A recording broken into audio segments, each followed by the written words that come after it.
Hey, what's up, guys, and welcome to episode 48 of Talk4, the quickfire podcast where we ask four great questions to unique and interesting people. Behind the mic today is your host, Skupien. That's me, and our very special guest for today, Kyle Strauts, who's going to be answering some questions today. Kyle, please say hi, introduce yourself, and give us a quick rundown of who you are and what you do before I shoot some questions. Yo, I'm Kyle, and I am a multidisciplinary artist. But people know me now in my life as an actor.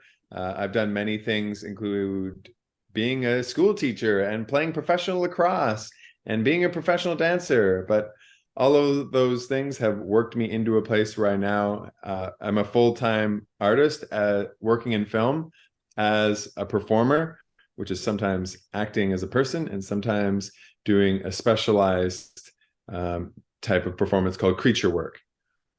Because of that variety of skills, I've become this kind of entity in my work. Entertain your work. Yeah, it's a funny kind of little mix you got going here because you're a dancer, you're a school teacher, but you've played this horrendous looking, very cool extraterrestrial space hunter as well. So you kind of got like this little double standard life here in a way, haven't you? It's really funny to see. But I have to say, Prey was fantastic movie, and so cool to have you on here. And I tell you what, I've got four really good questions lined up for today, Kyle. So if you're ready to go, should we jump on to question number one? Let's do it. That's the energy we like to see. Right then, so for my first question then, tell me a bit about your backstory then. So how did you get into the movie industry? What was your inspiration behind it, and how did it lead to such awesome roles?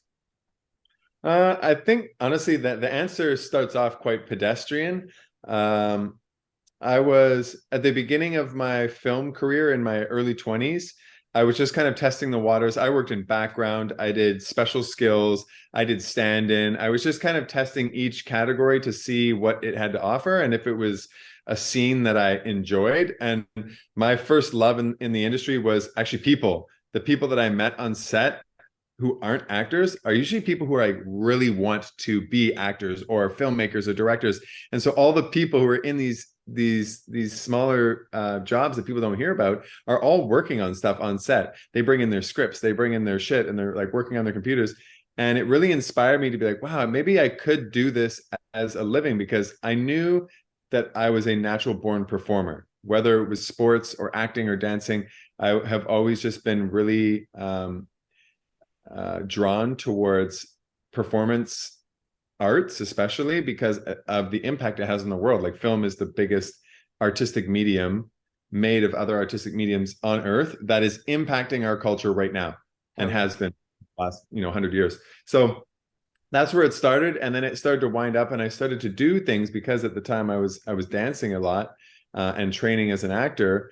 I would do creature work and special skills, and so they'd be like, oh, we need this guy like dressed up really cool doing this wavy thing, to the point where eventually I started to get bigger opportunities to play these characters. And I really found out and started doing my research.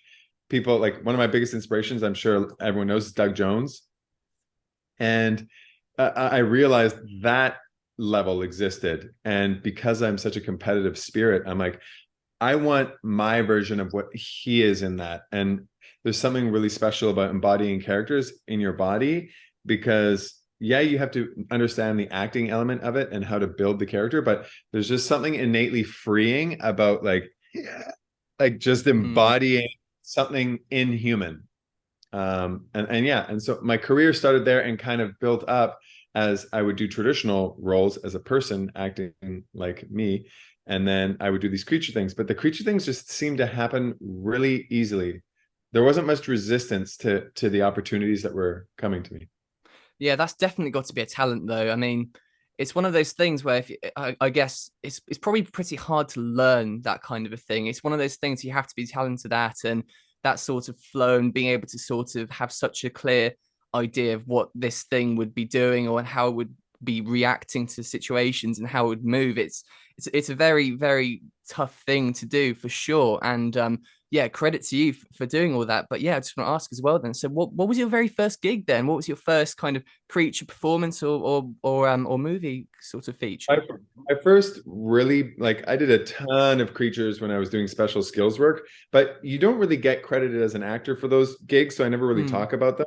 But there was probably 60 that I did as a special skills and never got credited as an actor. So that was all building towards it. But the first big break as a creature was it was called The Midnight Man with Travis Zaruni.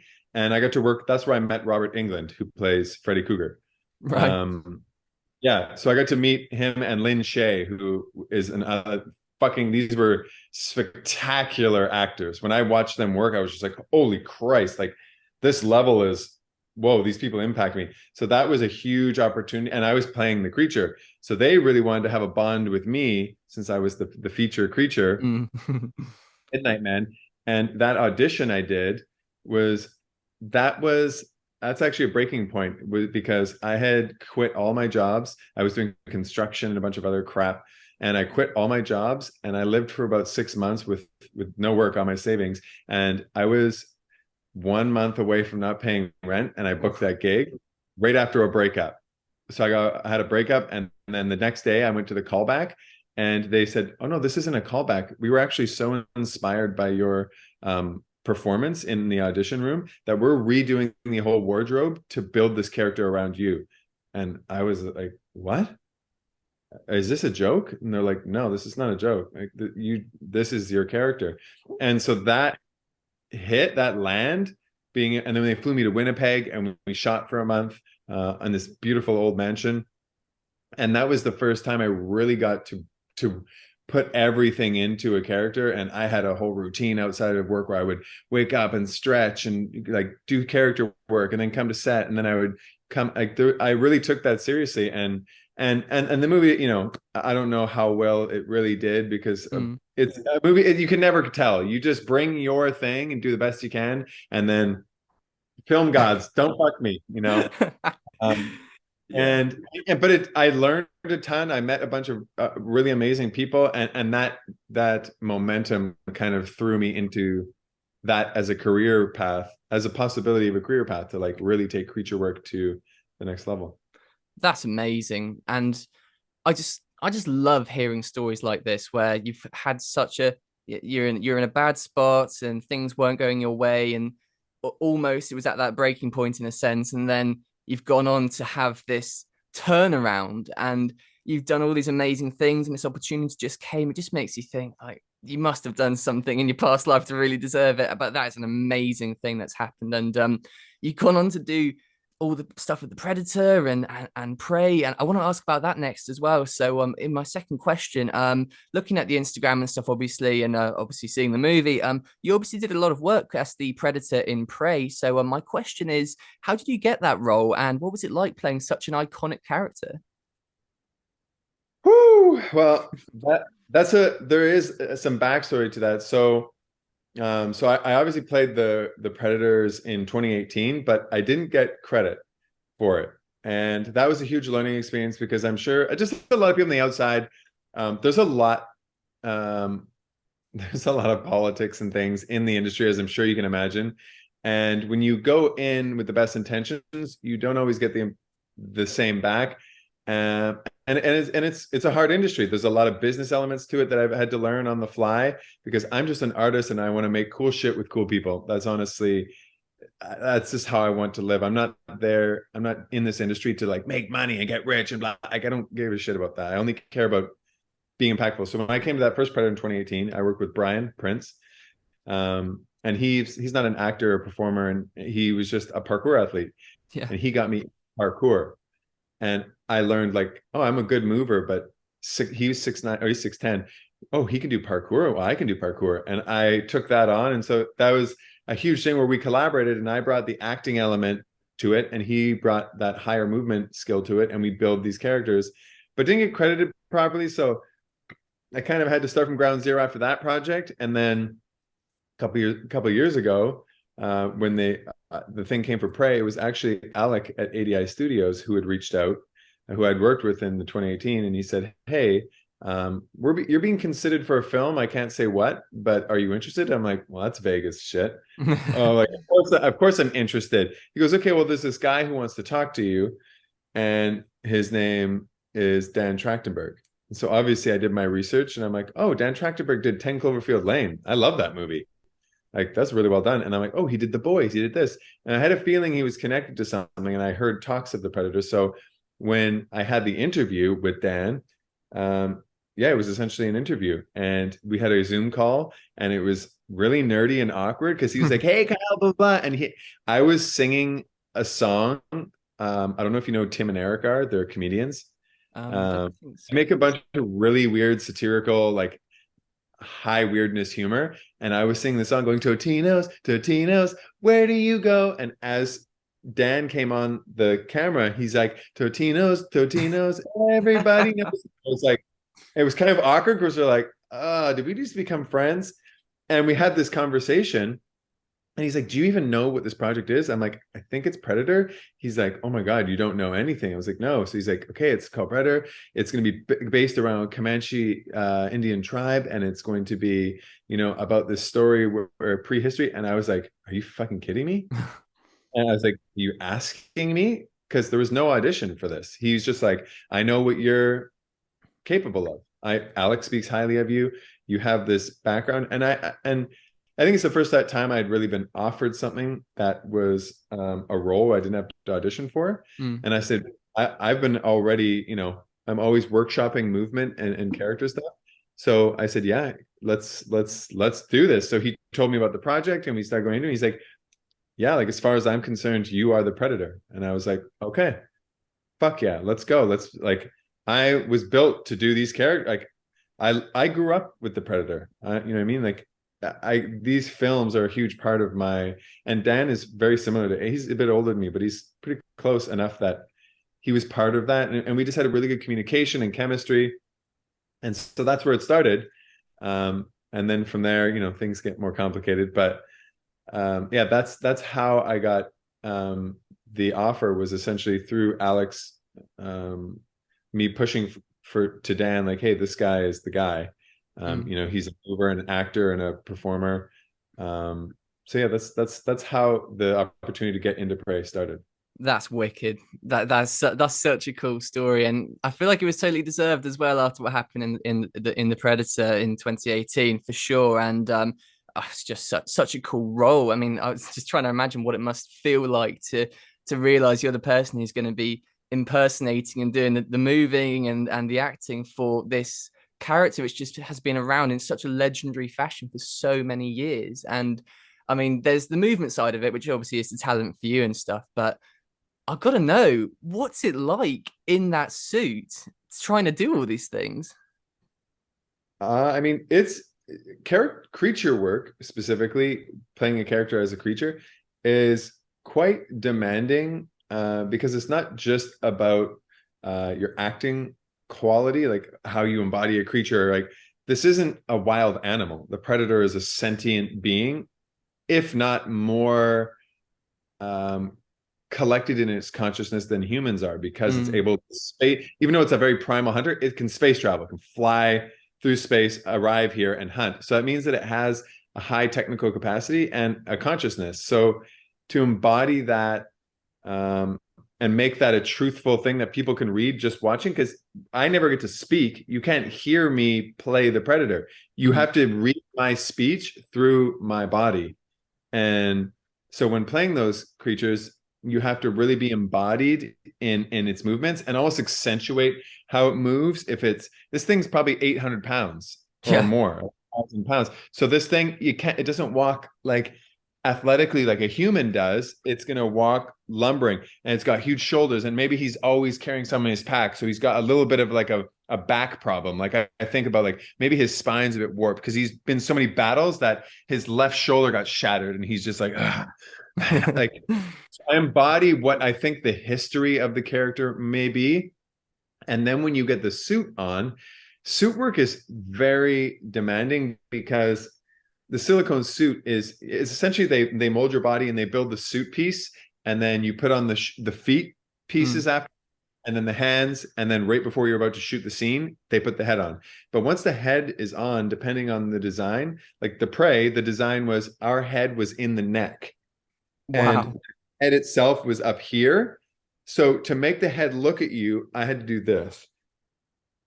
Imagine being 6'9" and still having to have a head that's way taller than your head. Yeah, Jesus. and like this, like I'm doing this the whole time, Yeah. looking at the ground while doing like block, hit, bit. I can't see. I'm looking through slits, and I have to memorize the movement so well that I know when he's going to strike and block and come around.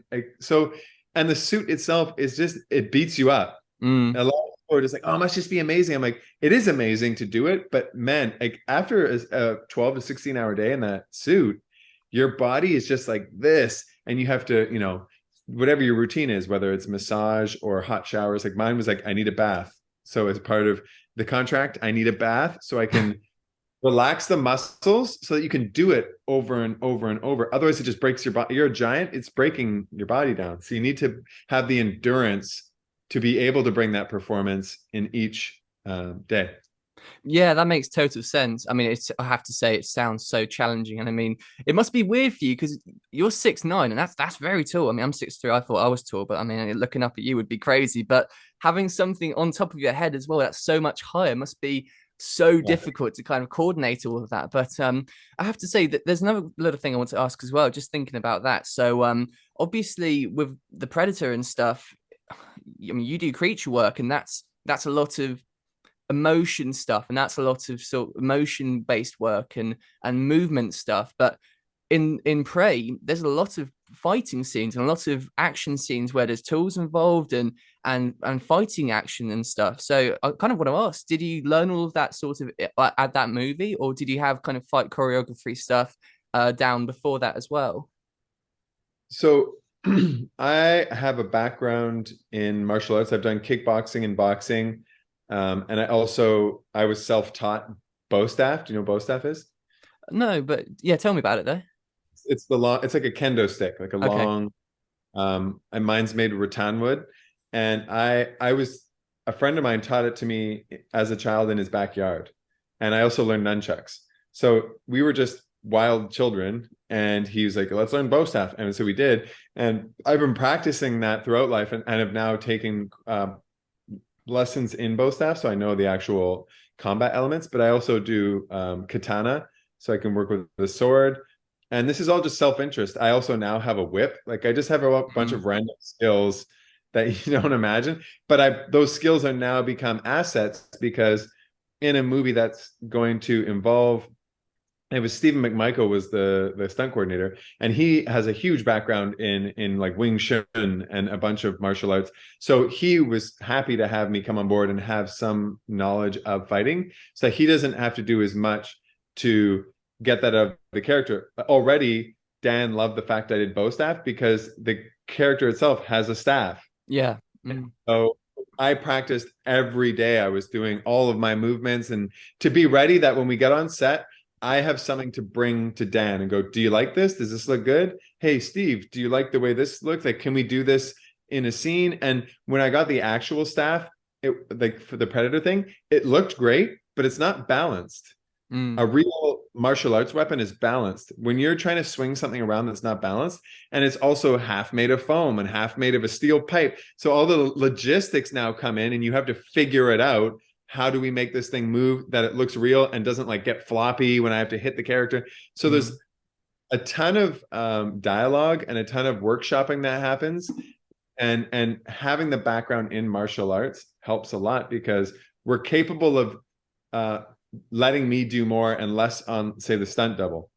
Mm. So it was allowing me to do, because I really wanted to do it all too. I wanted to do as much as humanly possible to have autonomy over like making this character come alive. Because I know there's very few people who are 6'9" who are actors, dancers, creature performers, martial artists. Like I have a specialized skill set that has given me the ability to bring a character to life because of all of these random. They used to be random. Like, why do I have all these skills? And now they're all in this package that goes, well, here's your character.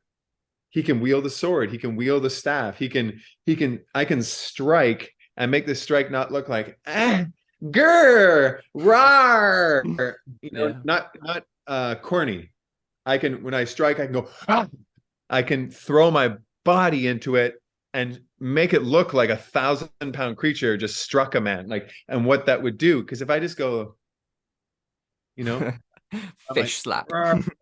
yeah. And even though it's a alien creature and it doesn't know what kickboxing is, those elements of kinesthesia, which means like the mind inside your muscle, Mhm. are the same, because the mechanics of how a creature swings is based on its structure. So it has a head, it has arms, has legs. So when it moves and fights, it's going to strike, block, stab, rah, you're Yeah. trying. And then so that's the conversation with the stunt coordinator is, hey, you're the master at this. What looks really cool that you can make up that I'm capable of essentially not faking, but like, how far can I bring my skill set to your skill set to match what the director wants, which is like, I want this guy to go flying back. So let's do a combination that fucks him up.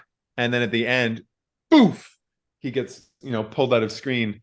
So yeah, that's like kind of, that's a bit more in depth on how those things are made based on my skill set. Mm. That's really cool. And yeah, I have to say, I totally agree with that as well. It's funny how all these little things have sort of created this package now in a way, isn't it? That's so much more attracting to people. And when they're looking for specific projects and stuff, it must really help with that sort of conversion rate in a sense when you have so much more sort of potential. And actually this does lead really well onto the next question, but I just want to say about it, it's like when you're doing something like this, it's so important to keep expanding on that repertoire and just keep having all these skills, because even if it's not something useful, it's something on that list of things. So if something came up where that skill was required, or if they wanted to make a change and make something flow better, then you'd be able to do that, and it just helps probably get more jobs and more work, and that's obviously what everyone wants. But yeah, like I said, for the third question, this is leading perfectly to it. So for other people who might want to get into stunt work or creature work or something and follow a similar path to you, do you have any tips for getting into the industry? I mean, I would never title myself as a stuntman, because stuntmen are on another level of proficiency in their work. Although I am usually doing my own stunts, because there aren't very many 6'9" stunt guys, and the Yeah. ones that are very specific and may have a different look. And I know I'm capable of doing most of my own stunts. I just don't want to do the crashes and stuff, because I playing lacrosse, I lived a very violent life when I was young, and yeah, that just takes a toll on you. And I want to perform as long as possible in this body. So Mm. I would rather a stunt person who's a professional at doing that take on like a crash or like a crazy pull off a tree, where I can do all the fighting and I can do some of the falls and some of the stuff. So I don't title myself as a stunt person, but as a performer, advice to give people, I mean, well, my advice would be nuanced, because I'm 6'9". It's put me in a very specific category where someone 5'5" coming into the industry as a creature is going to have a different set of opportunities based on their skill set. So I would say, look at your skills as a performer and say you're really good at martial arts, or you're really good at moving or dancing. Like my dance style isn't salsa or like, it's popping. And a lot of people, when I say that, they're like, oh, you mean like pop lock? Like, where? They don't really know. It's a very specific, like, I'm the tallest popper in the world in the scene. Like so there's very few people who ever even choose that style as tall people. So you look at your history in life and what skills you have to offer. And if you're coming into a performance as a stuntman, well, then you definitely need to know some martial arts. You definitely need to have movement proficiency and be able to work with a team, because if you're a stuntman, you're usually mimicking the actor. So if you're doubling, you're mimicking the actor, and you have to be capable of looking at their movement design and how that person moves and making it look like you're them. Mm. Whereas as a creature, if you're looking to get in as creature work, you need some of the similar things. Like, do you have a movement proficiency background as a dancer, a martial artist, or gymnastics? So movement proficiency is just a really good skill to have as a performer, because it allows you to be malleable. And usually it's a different kind of knowledge. Reading how to do a movement oriented skills is different than memorizing a test. You know, it's a different part of your brain. So people who are getting into performance, I would say the best way to get in is to just be doing it in your own life, whether money's involved or not. So if you're doing your own projects, or you're working with other creatives, and putting yourself out there. So I mean, for me, I got into special skills. I got into background because I wanted to be on set. I wanted to see how it was happening. And in between my background, where okay, everyone just walk back and forth, I would go by the tent and I would just dance. And people would be like, "The fuck is this guy doing? Who does he think he is?" Like, "Oh, you're not a performer. Like, you're just background." You know, people. And I'd be like, "That's fine. I just do my thing." And people go, "Dude, that's crazy." Well, there was one day where someone went, "Hey, let's get that guy over here doing this. Let's give him an upgrade. We want to upgrade him." So that my opportunity to show more of myself happened because I was doing it in every situation. So if you're someone who's getting into an industry and you want to be a stuntman or you want to be a character performer, you better be doing it every day. It's like if you want to be a master guitar player, you don't just pick it up once a week. You do it every day. Whether you like it or not, doesn't matter how much time you do it a day. You do it every single fucking day. And eventually you get really good at it. People start to know that that's a part of how they identify you, and you have a confidence in it. So when you come and get your opportunity, which is where it's all up to you, you eventually will get the opportunity. You have to be ready. And to be ready, you need to be living in that way. So I feel like my best advice is to be ready. And to be ready, you should be doing whatever it is. And you better love it. Because if you're just trying to be a creature for money, that might work. Honestly, I'm sure there's some people it does work, but you have to have a passion for it, because people have to feel you be those characters, and to be it, you have to fully embody it like it is you. So Yeah, that's when I say, like, it better be a part of your lifestyle, because that's the best way to get opportunities in that field, is to impact people. So you got to be ready, you got to be prepared, you got to be, in your body, you got to be impactful. So I think a lot of that comes down to your own diligence in your training, and I love that. just doing it. I love that. Such good advice. And that's life advice though as well. That goes for everything we just said there as well. And I totally agree. You have to love it. I mean, it's especially in something where movements and actions and stuff are being performed. It's a bit like when you go to a restaurant or something. You can always sort of tell the waiters who are bored and just want to go home and are hating their job and everything, and you can tell the ones who are loving it, who are full of buzzing and everything. And so much of body language comes out when you love something, and if you don't love something, you can kind of see it and you can kind of tell, can't you? So in something especially like this, where you're doing all these movements and creature work and stuff, you have to be connected to it, and to be able to be connected to it, you have to love it. But yeah, like I said, love that advice, so sound. But I want to ask one more thing as well though. So you're obviously a natural at this stuff, but talent can only get people so far, I'd say, for sure, in anything. It's almost like the kind of the head start in something. And so let's say someone listened to this, or someone really is a huge fan of you and wants to go down a similar path as well, but they just don't have that sort of natural talent towards it. I'm just interested, what do you feel has been the biggest things that have helped you kind of grow and connect into that industry and skill? Was it the dancing? Was it the martial arts? Or was it something else that's really sort of helped you develop that skill set for it?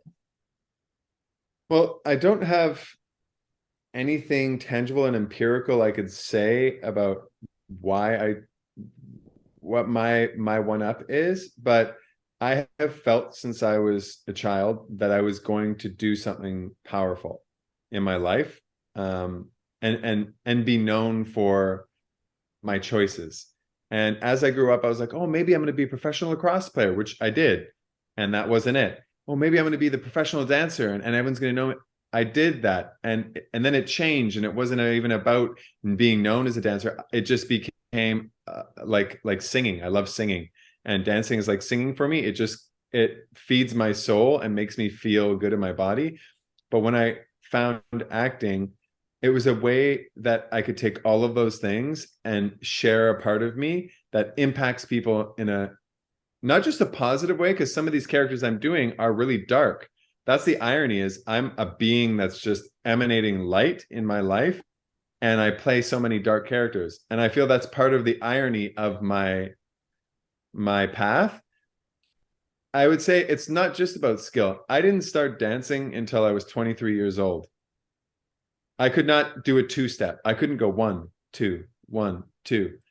So for how much natural ability I have in dancing, it wasn't my natural ability that got me there. It was doing it every single day in a 3 by 3.5 foot room, right? Danced in front of a computer for 3 years, and I didn't show anyone. I recorded myself and I'd watch it. So I think it's the diligence in training, not your talent. I know a ton of talented people. When I grew up, I knew some of the best dancers, and you know what they did? Nothing, because they had no drive. They didn't follow. They're like, oh, well, I'm really good, so I don't really need to practice much. Whereas I've met actors and talked to, I've hung out with Jeff Bridges and had conversations with him. I've talked to Kit Harington and got to have real conversations as two human beings talking about life.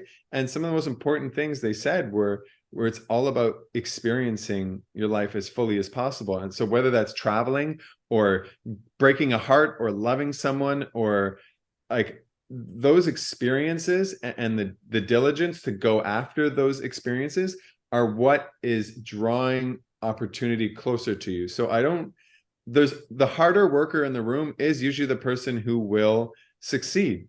It's not the person with the most talent. As you can see in the world, there's a lot of really talented people who are well known, and there's a lot of really non-talented people that are well known.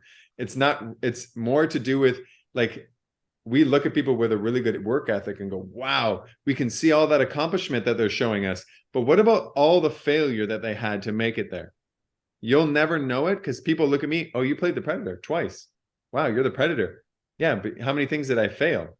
You know how many times I've fallen over? How many times I've been fucked over by people? Lots.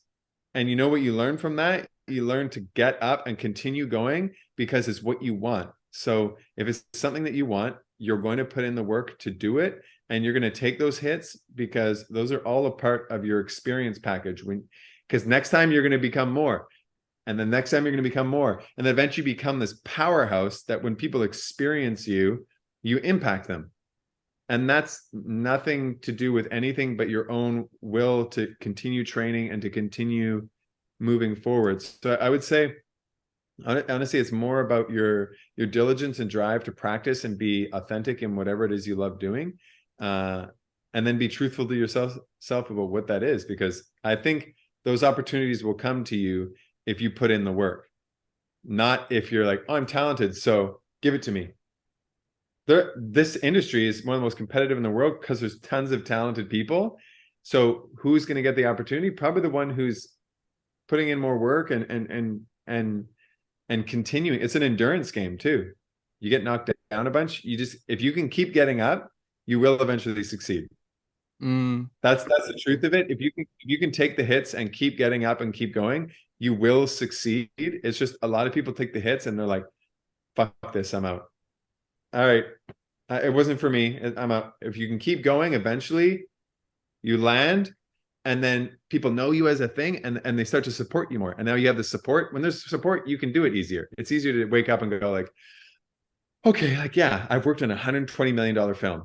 Oh yeah, like I played that character and I did the best I could do in that character. So then I think once you have that support, it's easier. But when you're just you have to have that work ethic, because if you don't, yeah, I mean, like your show, your talk show, you're gonna go all in. You're gonna brand the top. You're gonna put on your shirt. You're gonna put on your chair. You're gonna put on your fucking eye mask when you go to bed, because you want to embody. You want to embody that as you, as a part of you. So you're putting it out in you're taking the action and intention. So I think that work ethic and that action it sounds so simple, but it really comes down to that bare bones, is like train it, train it, train it. And when you're not loving it, do it anyway. That is Honestly, you're not going unreal. to love it every day. Yeah, you're not going to love it every day. Some days you're going to be like, ah, what am I fucking doing? Like, and you do it anyways because you know it's just a down day, and you're gonna you'll have those days where you're like, yes, yes. So yeah, it's the endurance, honestly. We'll just boil it Nice. down to endurance. I love that. Like 10 minutes of advice, and it's just gonna get boiled down to endurance. But no, it's so true though. I totally agree. And it's just like talent is so wasted if you haven't got the passion for it, because like you said, everything's so competitive now. And heard a really good quote the other day actually that I thought of when you were saying that. I think people said that the problem with the people who are doing 10 out of 10 now, or putting in 100%, is that they're realizing now that it's actually a very crowded place nowadays, because everything is just so hyper competitive. And it's the extra drive and work ethic and that extra bit of the late nights and the early mornings and stuff that make that huge difference, and sets the people apart. And so true. And I just want to say, I'm a huge Game of Thrones fan. I can't believe you got to meet Kit Harington. That's awesome. I've got to do a quick impression. She was my queen. Okay, Story so is that's my Kit Harington impression right there. Got that out of the way. I'm very happy to have done that. And yeah, so true though. I mean, yeah, like with the podcast and stuff, there's been episodes where things haven't quite gone well, or there's been problems, and there's been things that happen with connection and stuff like this. But like you said, it's just turning up every day and following that passion and stuff. That's what sets people apart. And anyway, so talking about passion and all this kind of stuff, this is a great time for my fourth question as well to talk about it. So throughout all the awesome roles you've had and experience you've had, what has been your favorite moment or moments, stunt or scene, that you regard as the pinnacle of your work, or your best memory from your time in the industry? Whew.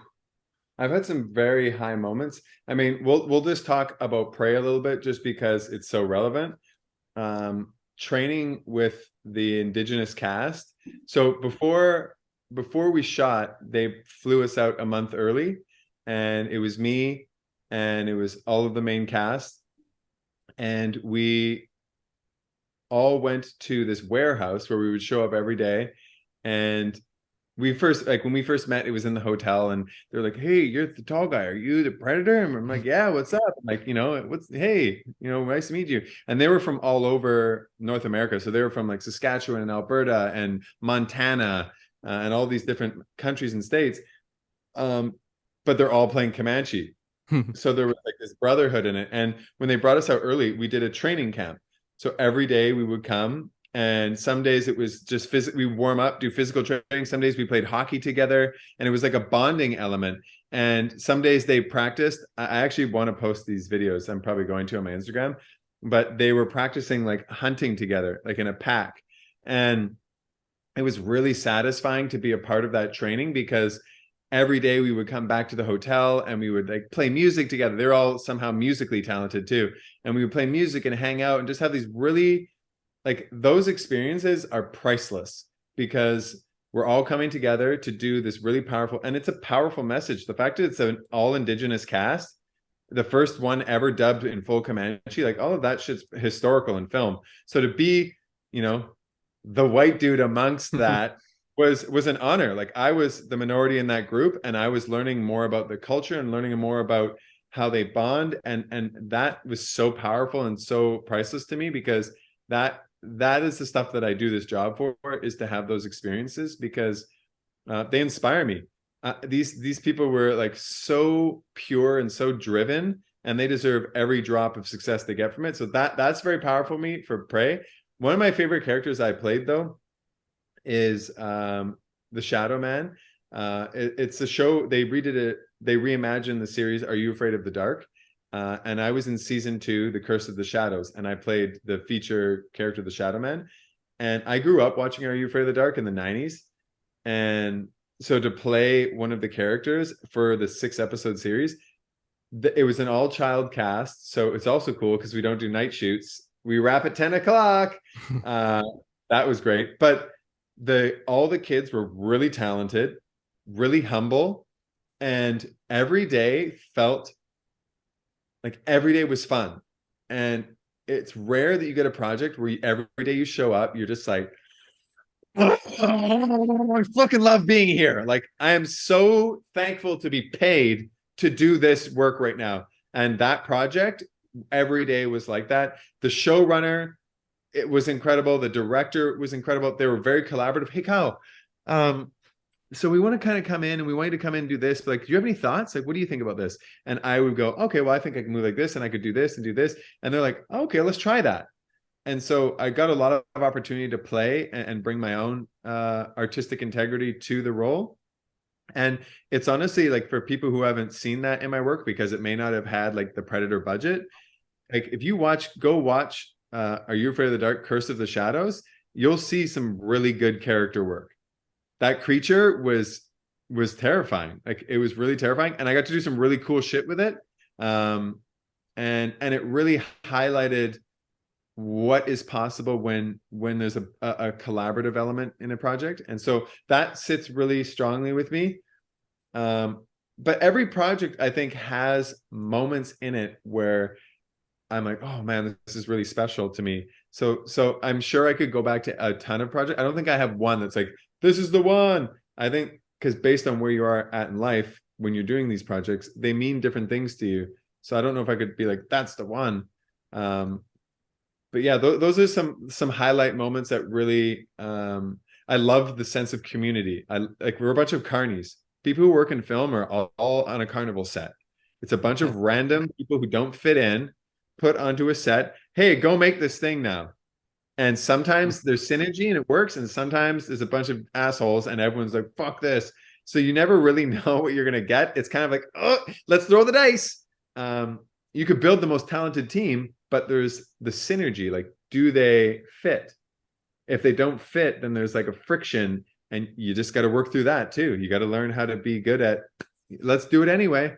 So when it does work and things just fit, it's very, very special, and is honestly the reason I do this as a job. Is those moments carry me for years, because they're so like, wow, what, like, I got to play the Predator with an all indigenous cast, or we got to train together and eat together and sleep together essentially in the hotel, like that community.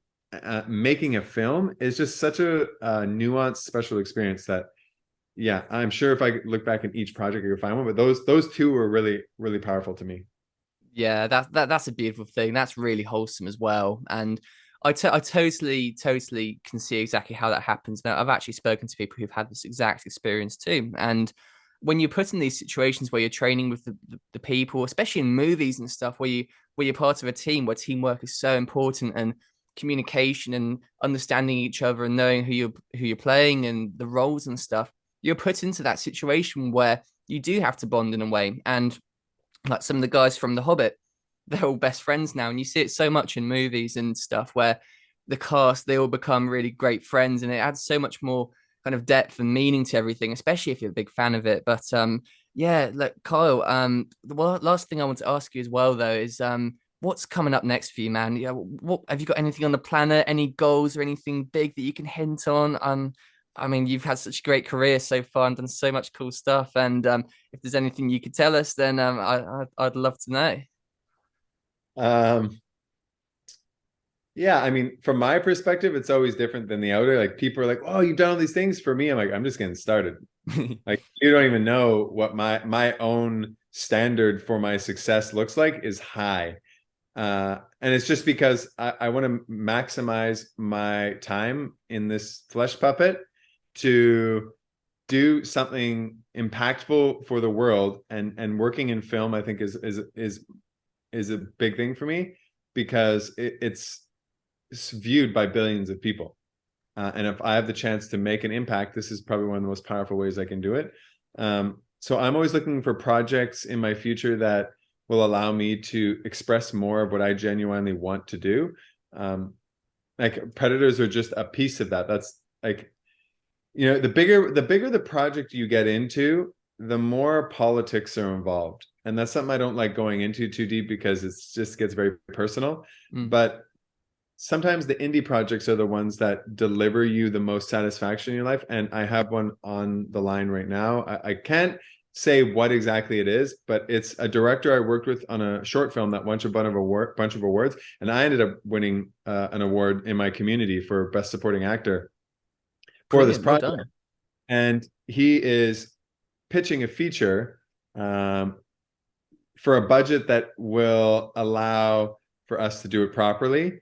And I will be playing a leading role. And it's not a creature per se. It's a character who, you know, is a big part of it. But there's so many creature elements to this person because he's more than human. Like he's human, but he's also eternal. He's lived for 600 years. So I won't go too far into what the story is. But this person thinks it's becoming a god. And so it's going to give me a lot of room to play and really what I want in my career right now is more growth and the opportunity to show more of my spirit and what I'm capable of and the training that I've been doing. I've been training for so many years now, and I want to now take an amalgamation of my creature work and my work as a human actor and do a variety of roles. So, you know, if like Aliens showed up or another Predator, of course, like I would jump on those because I love those franchises and I've worked with those teams. But I also am wanting to go into the indie scene, and so that feature being pitched is a big element. There's a couple of creature opportunities on the horizon, and all this is the thing is I can't really ever talk about them because there's NDAs and all this bullshit. But yeah, my creature elements, I really want to be working on creatures that are doing things, the evolution of creature work. So like Doug Jones and all of these actors have carried this work to a place now where people are now looking at it and respecting it for what it is. Like creature work isn't stunt work. Creature work is creature work. Stunt work is stunt work. Like, stunt work has movement and crashes and all this, but creature work is a different element where it's more about the embodiment of the character through movement, not necessarily can this creature roll, can this creature fall. It's about, can I stand there as this creature and look at you and make you feel this creature?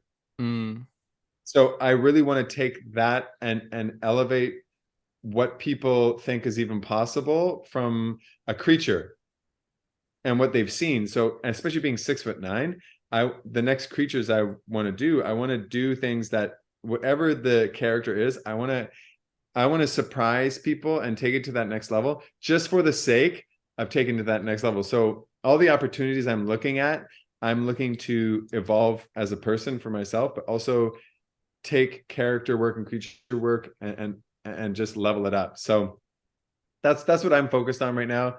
And a lot of that, honestly, is just self-development, training my skills. Like I said, training every day, whether it's in a gym or at the park playing with my whips or going into acting workshops or traveling to going to India or I travel also to bring new perspectives and new ways of thinking to my work so that I'm always, I'm not stale.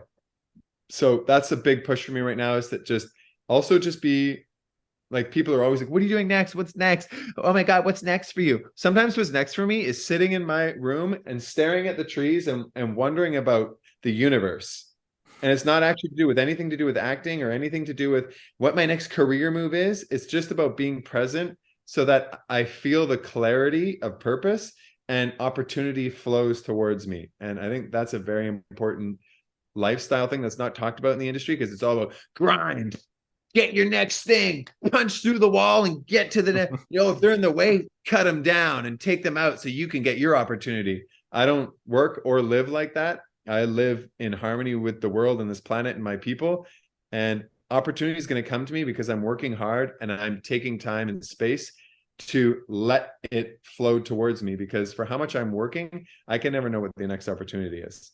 There's so many factors in what comes on your plate that I just want to be ready for it when it comes. So for having those things that I'm excited about, I'm also just like, hey, universe, I'm training, I'm working, deliver me opportunities so that I can grow, and whatever it is, it is. That's so deep, so powerful, and I love that as well. It's like you said, it's not all just acting and movies and industry. You're finding yourself, and you're definitely. I know you already know this, but by doing that, you're going to find, by traveling as well, you're going to find there's so much experience to be gained for it, for your roles and stuff. You know, if there's a character that comes up or something, or a creature with a certain backstory to it, and it's been from a certain place that you've been to, you're going to have so much more understanding of that sort of movement and that sort of reaction and emotion and stuff. And I have to say, I'm so excited. I can't wait to see what the next project is for you. And hey, look, this has been our 4 questions done for today, Kyle. And let's find out where my people can find you, and get onto your stuff as well, and see where we can see all your future projects. So it is time for what I like to call the shameless plug. So Kyle, feel free to take a minute and promote anything that you're working on, want people to take a look at, or just something you believe in, or any social media or anything. I mean, my social media that you can follow me for my work is actor Kyle Strauts on Instagram. I also have a Twitter that's you could search up Kyle Strauts or Geno 604, GENO 604. It's just an old nickname. But other than that, like my social media presence isn't as large as a lot of other people who work this industry, because I spend a lot more time training than working my media. But that's where I will post opportunities and how I'm living and what's coming up. I have a website attached to that people can check out. But as for what's coming next and what to look for, honestly, I don't even know. So I think, just if you're interested in an actor who is pursuing things in a way that's balanced, that's how I would like to have myself seen, is taking that approach to the industry and trying to change that in the industry. And I think following me, I think there's going to be some really interesting opportunities coming up, because that's how it happens in my life, is things come in waves, like The Predator in 2018, Prey, The Midnight Man, The Shadow Man. All of these things come in waves, and there's a wave coming, and I think it's going to be the next evolution of what I'm capable of. So yeah, if you follow me on my social media, you will see anything relevant to my art. Brilliant. Exactly what we want to hear. And yeah, guys, drop this guy a follow if you haven't done it already. There'll be links and relevant information and stuff in the description if you're on YouTube, or any of the captions and stuff on social media and stuff. So yeah, guys, go and drop a follow. This guy's awesome. You can tell, I can tell. Look at him, he's loving it. So Kyle, just want to say it's been a true pleasure. But thank you so much for joining me today for the Talk4 podcast. Like I said, absolute pleasure. So glad to have met you. Yeah, thank you too, man. I appreciate it. Awesome. Right. So, guys, thank you for listening. This has been episode 48. So close to 50 now. We are literally there. And I've got a really special episode planned for my 50th episode as well. So it's going to be good fun. But yeah, guys, if you'd like to listen in for the future episodes, make sure to hit that subscribe button and spread some love by leaving a like and a comment. Signing off for now.